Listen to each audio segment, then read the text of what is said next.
Welcome to this webinar on fear and anxiety during a global pandemic. I'm Dave Mitchell. This is Greg Tanida. We're with Employee Assistance of the Pacific, your EAP. We want to give you some tips today on how to manage the fear and anxiety people are feeling around this nasty pandemic. Walk you through what tends to happen to people's mental health and fear and anxiety over the course of a disaster or a tragedy or a pandemic, and some tips to survive and do well and prosper and get through this together. We'll start off with a reminder that we're here for you through telehealth, through the phone connection or a video connection.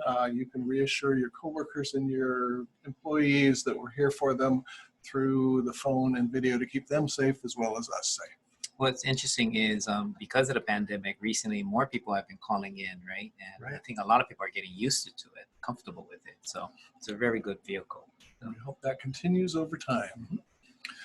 First of all, just an indicator that fear is a reasonable response to a crisis. It's normal for us to feel fear. We're humans, we have emotions, your emotions matter. None of us have been through something like this before. And everybody's responses are different based on their situation, but managing people's fear is helpful. Managing your fear, managing your anxiety, your emotions, so that you handle them, you feel your feelings, but not let them run the show. We're going to share some tips along the way about what helps. First of all, the difference between fear and anxiety and paranoia. Fear is normal. Fear is what we should be feeling because we're dealing with something real. Fear wants to protect us now by taking action, which is way different from anxiety. Anxiety is something else where we start worrying about what might happen, when and if what. Should we do this? What if I do this? What if I do that? We play out endless what if scenarios till the it's just an endless process of trying to prepare for something that may happen down the road. And that's different from paranoia, which is influenced by fear and anxiety, but takes it too far into irrational beliefs or delusional beliefs. So we want to normalize fear and let you know a certain amount of fear is normal and healthy and rational and good. But to keep your eyes and your ears and your heart open for when this starts to become something else entirely. One way of looking at your fear or at any emotions are on a simple 0 to 10 scale. Just like when you go into a doctor's office, they say, what's the pain you're experiencing now on a scale of 0 to 10? Most of us can come up with a number. Emotions are a little different. Emotions still have the same 0 to 10 chart, or range, but during an event like this one, during an anxiety period, during a disaster, during a pandemic like we've got now, emotions can feel like they're off the charts. You ask somebody on a scale of 0 to 10, how are you feeling emotionally? And when you're panicking, you say a 12, or a 100, or a 5,000, or a 10,000. It just feels like you're going off the chart. And some feelings of being off the chart are okay. Don't be surprised. This is a pandemic. This is new for all of us. It's reasonable to be confused and to be uncertain and unsure and upset and calm one minute and fine the next minute and worked up the next minute. This is new for all of us. What's interesting is that the comparisons they're making is actually to the last time we went through this was like the Spanish flu, right, in the early 1900s, right? And they're looking at their records and the measures they're taking and the reactions of people are real similar, right? But our generation has not been through that, right? So it's really spooky. The thing to remember is that there are predictable cycles to a crisis. Dave and Valley have been through a lot of disasters, helping with disaster relief, right? And there's always a beginning, right? There's a middle phase when you got to climb that mountain, right? And the end phase, and it's important to kind of keep that in the back of your mind, right? The problem is that with this pandemic, we don't know how long each phase is, right? So it gets kind of scary. But we want to keep in mind that there will be a middle phase, right? There will be an end phase, and there are certain things and emotions that we go through, right, in each stage. So in the beginning stage, basically, next slide.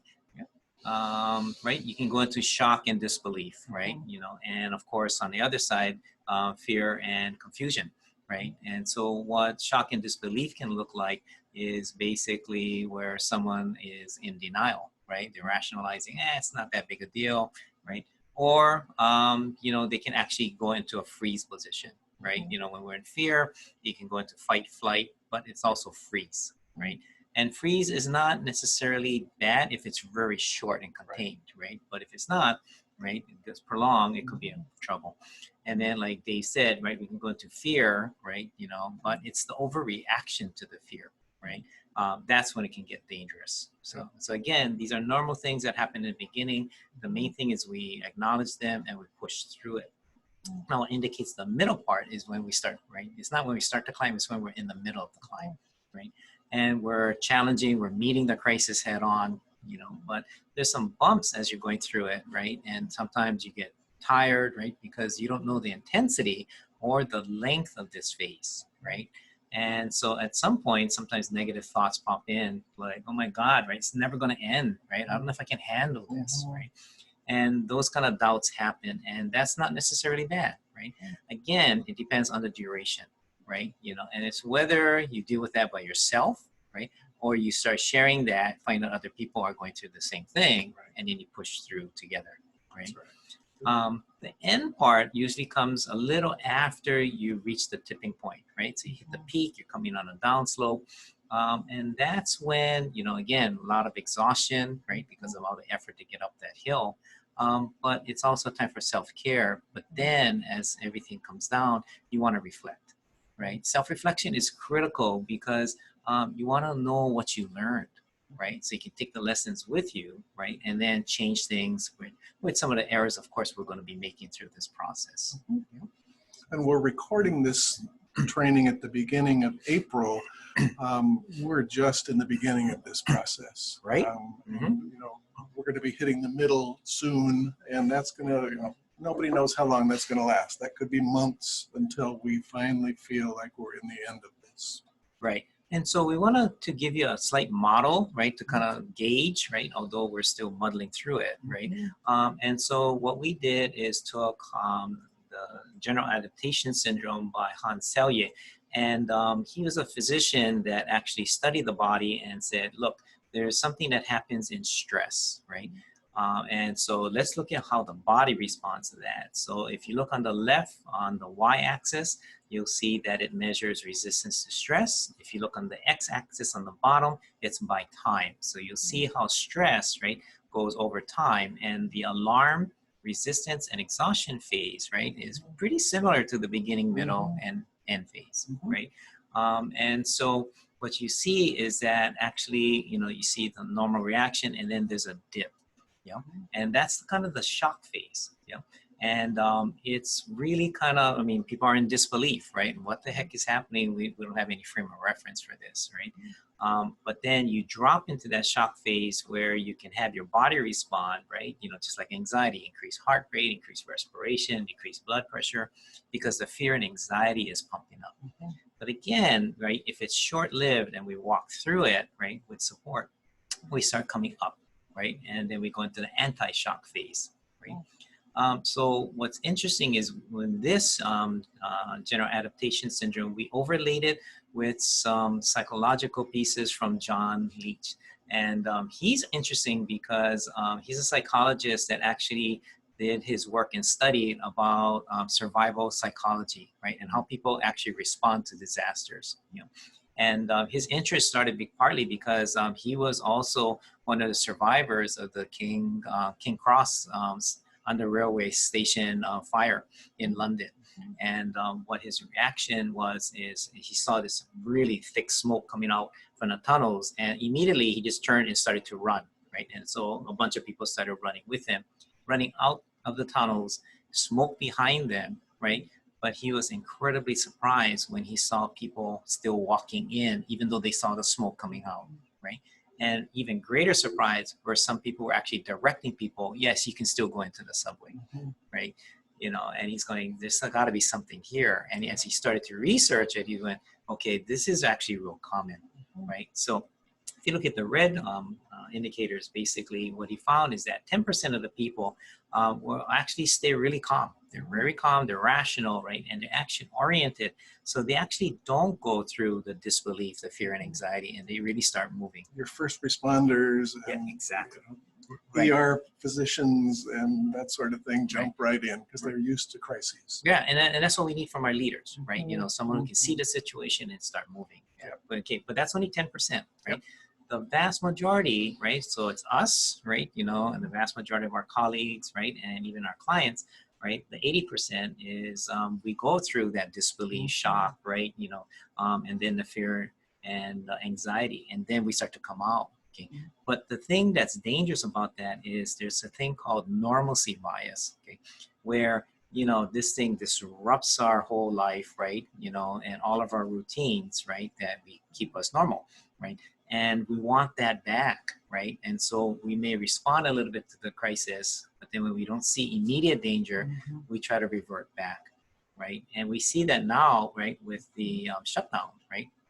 The stay-at-home order, right? And yet people are peeking out, yet people are not following all the instructions and things because they want something to go back to normal, right? And the threat is not there.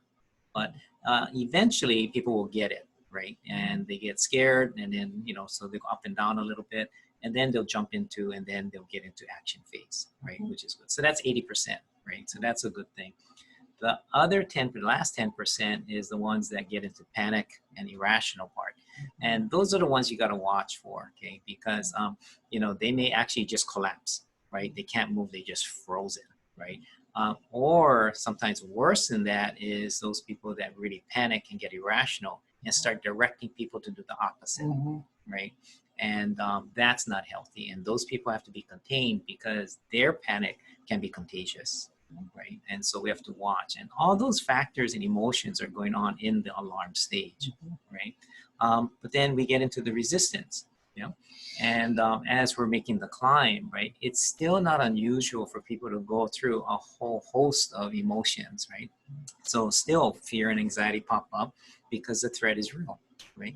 But what's interesting is that anger and depression can also come up, right? You know, we're grieving, you know, some of the losses of all our routines, right? You know, sometimes we lose people too, right? And it still gets scary, you know, and so we need to expect that there's going to be some bumps along the way, right, with emotional responses. And you know, sometimes you'll see people who get angry, depressed, right? And if we really listen to them and give them some space, a lot of times they'll revert back. Yeah. But sometimes people, if they get paranoid or really depressed, right, they can collapse, right? And we got to kind of segregate those people a little bit, you know. But what they need during this time, right, is really information with direction. Yeah, good, clear direction. And because information is not quite enough, right? Because if people are in freeze and they're going through different emotions, right, they want to know what's the right thing to do, right? You know, and then they need to be heard, right? Again, right, with all these emotions, right? And they need, especially for people who are first and second responders, they need resources for themselves, right? And their families, you know, because they're putting themselves on the line, right? And they want to be sure that they're safe, and two, their family is safe. So that helps a lot, you know. And they want to know that they're not alone, yeah. And I was telling Dave about, I was talking to some fire captains, right? You know, and I said, you guys don't know what you guys walking into, whether it's a fire or a medical, right? You know, they're telling stories of somebody comes out and, you know, they're coughing and they're going, holy cow, no one told us and this might be a possible COVID, right? And, you know, I said, what do you guys rely? You guys keep doing it, right? You know, and he goes, one, we rely on our training, right? We rely on our equipment. But he says, beyond that, more important, because sometimes those things don't always work, right? We rely on each other, right? You know, make sure you got my back, I got your back, right? And then we always move to our values, like, why are we here? Why did we become first responders? Yeah, right?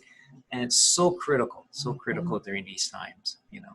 And, you know, and the other thing is, so they always pull together and they always debrief, right? They always talk about that. You've done a bunch of debriefings, right? And a lot of them. Right. And what have you found? I mean, just formally or informally, when a team gets together after a bad day or a hard event, or several days of working from home and being disconnected from each other. It helps teams to get together and just catch up with each other and talk about how they're doing, so people don't feel like they're alone. Yeah, exactly, right. And then eventually you come to that point where you do talk about, why are we doing this? Right. Right. And again, right, if you can get down to the mission, the core of the mission, right, why we're doing it. So that helps. The last phase is the exhaustion phase, right, or the end phase, and that's after the tipping point, right, and you're coming down.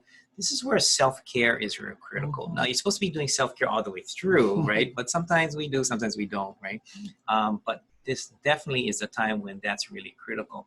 But again, like we talked about for the endings, it's important to do reflection, right, as part of self-care, right, because we need to emotionally connect with people, but reflect on what we went through, what did we learn, right, and so we can take the lessons away.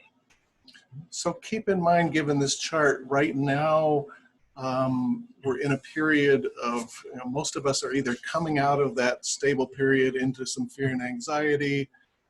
We're somewhere in the alarm stage, I think, in early April, and ahead of over the next month or so is a period where we start to build resistance. That's the good news here, is most of us will get into the slog of doing work differently, or doing our lives differently, or doing our families differently, and we'll actually build resistance to stress over this next period.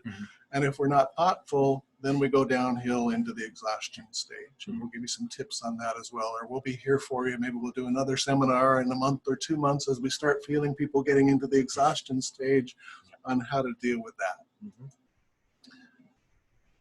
Those who are pre-disastered may respond differently. And pre-disastered means if you've got another illness going on, or have a history of illness or previous trauma, sexual abuse survivors or PTSD people, veterans obviously who have been through trauma, those living with an addict, or those who are an addict themselves, or have just recently experienced a loss. These people might be more vulnerable to bigger feelings, or even numbing out. This is a great time, if you have previous trauma, to seek additional support. Those of you who are providing support, keep in mind that there are a lot of people out there who have been through trauma. And it's important to keep that in mind as you're dealing with them, to see that some of their behaviors through what they call the trauma-informed lens. This comes through the Adverse Childhood Experiences Study, the ACEs study, where they found that most of us out there have had some trauma in our lives. And that if you provide these 6 things to them, they do better. If you provide them a safe environment, be trustworthy and transparent with them, support them mutually, collaborate on decisions together, empower them to make good decisions, hear their voice, be a part of the choices that are being made. And if you take into consideration their culture, their history, their gender, or anything else that may have had a force into making them who they are, that helps you support them in a different way. And we've been through talking with some organizations already, right? And a lot of them have that in their values, right? And that's terrific. But it can also get frayed, because under the duress of the stress, right? Sometimes, it's frayed, but we got to go back to those core values. Especially if you're seeing behavior that doesn't make sense. Behavior, too much fear, too much anxiety, something that doesn't quite make sense. Consider that as a possibility. All of us have 1 to 10 feelings, and when we're feeling out of control, lining up your support system based on your numbers makes sense. If you're going through 0s to 4s, you want 0 to 4 level support. You can text a friend or call your friend or have a cup of coffee, decaf hopefully, and review your own personal safety. Even if it doesn't feel safe right now, what do I have control over to make myself safe? If you're feeling 5 to 7, you may need some additional support. If you're feeling 8 to 10s, or feeling like you're 412 or something like that, you need extra support, and try to line up your support based on that number. And that's where a lot of the first responders are really good at, Yeah. right? A lot of managers will reach out to their peers, right? Yeah. And because they know I'm heading into 7-8, right? I better get some support around me. Exactly. And the whole point is so that you don't get lost, you don't feel lost. Yeah. It's easy, especially if you pull into yourself, right? And our head starts spinning and anxiety and everything else, right? That we can get very, very lost. And then on top of this, you might also experience loss, LOSS, right? During this crisis. So what's critical, right, in order to move from lost to found, is to make sure that you really ground yourself in facts. True hope, right, is not where everything is going to be terrific, right, or nor the negative Nelly who's just like everything's going to be horrible, right. True hope has one foot in real reality, right, and in the facts, basically, right, but also one foot into, okay, what's possible, what do we have control over. So we want you to begin to look at, right, how do we ground myself in the facts? What are the facts, right? Let's get clear on that. And then we want to know what are the threats, because that's what fear is trying to tell us. There's a threat present, right? Okay, so let's be as clear as we can with what we know, right? What that threat is, okay? And based on that, right, what do we control, right? What do we not control, right? And so, because if you spend your time and effort on the things you don't have control, you're just spinning your wheels, right? If you put your effort and time into the things you do control, right, you get incredible action, right? And that's where, right, you begin to understand what I control and you seek possibilities in those areas, right? And then you start taking small steps, because again, right, we don't actually have a roadmap through some of this, right? So we're going to be experimenting. And what we want to do is experiment quickly, right? So we want to know what works and actually even what doesn't work, right? Fail fast and move and just change it, right? Don't dwell on that. And so that's how people begin to get a better sense, right, of control. Well, there's a fine line between grounding yourself in the facts and watching TV news 24 hours in a row. Oh, yes. Facts help. Overwhelming yourself with facts or overwhelming yourself with the bad news or the threats, and that's all you see, that doesn't help either. So you need to be thoughtful of that as well. Nice.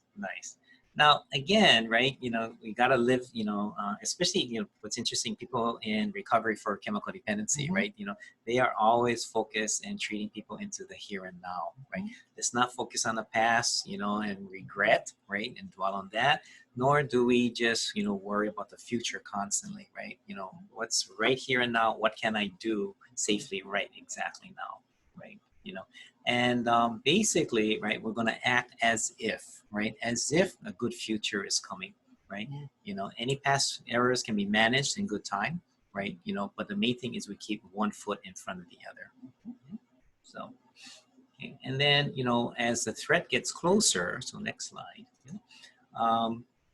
it can get very scary, right? And that fear can activate again, right? So if a loved one gets sick, right, it's going to dig up a lot of different emotions within us, and we just have to know, even for us, right, in the mental health profession, that we get emotionally compromised when that happens, and we got to know that, right, so that we can still work, right, and help people, right, but we got to know our limitations with that, and because of the social distancing, physical distancing, that I think that it makes it hard. Like if my aunt or uncle is sick, right, and I want to go see them, right, but do I risk, right, me getting infected and bringing it home to my family, right, and so it's about really thinking things through real carefully, and still reaching out, but maybe using technology now, right, just as we're using here, right, but reaching out to see where I can still let them know I care, I'm worried about them,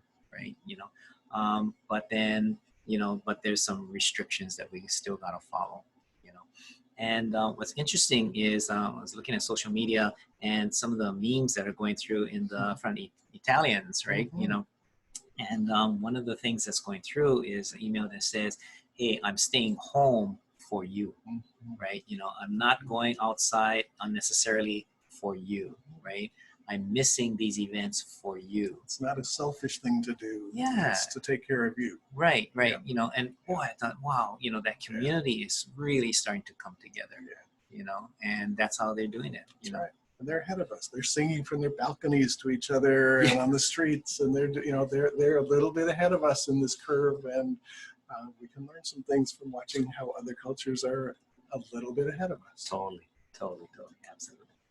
Right now, again, if the threat gets even closer, right now you're feeling sick. Okay, you know what's critical is to make sure that you put on your oxygen mask first. Okay, and you got to calm down, right? Control your emotions, even though it's scary, right? You know, and to make sure to decide how much of it is anxiety versus how much of it is actual symptoms, right? You know, it's funny. You know, one of our colleagues, right? You know, came in and person had been walking, their hands were cold, and put their hands on their head and went, "Oh my God, right? I feel really warm." Right? Well, they had been walking in the early morning, you know, and so of course their temperature is up a little bit. Okay, but interesting, the anxiety started to come up, right? Yeah. So we brought a thermometer for her, right? You know, and basically tested it out, and it was normal, and whoop, anxiety went down, and right, you know, and everything else made sense, right? You know, and so we want to do that. Now, we're not saying minimize symptoms, Right. okay? We want you to really review your symptoms, right? And if you look on the Department of Health website, they'll tell you what the instructions are.